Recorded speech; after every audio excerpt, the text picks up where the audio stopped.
Guys, have a nice day mga idol ah. Ah, tumutilaw kog kaon og mangga kana bitong gitawag nga tag-asong klase mangga mga idol. Kana gitawag lag karabaw. Mana mo ginaglalis kung unsa kuno ka aslom. Mas aslom kuno ang tag-asong nga mangga kanang gitawag lag karabaw na.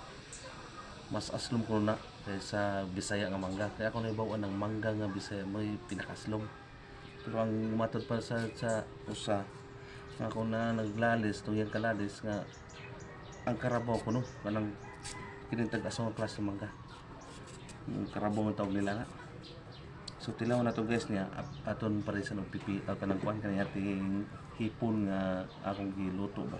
Gisa nga 20 ka buksili. So akong testingan guys. So mo na guys mga anta guys. Mga idol, mga anta kaning mangga nga itog lag karambaw. Testingan nato ning tilaw kay matud ko mas aslom pa ko ni kay sa Bisaya nga mangga.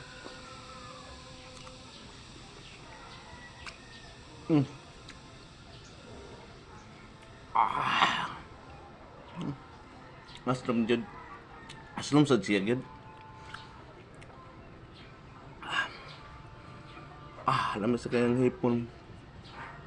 Mga idol kay 20 buksili.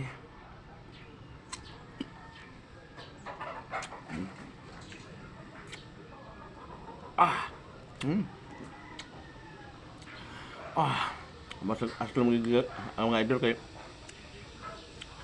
daghan man ako nakitaan. Nalaghan ako pananaw mga idol.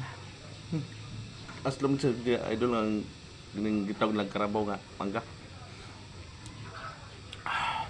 Aslom sa siya. Pero para nako mas aslom gid ang kuan kanang Bisaya. Thank you mga idol, thank you.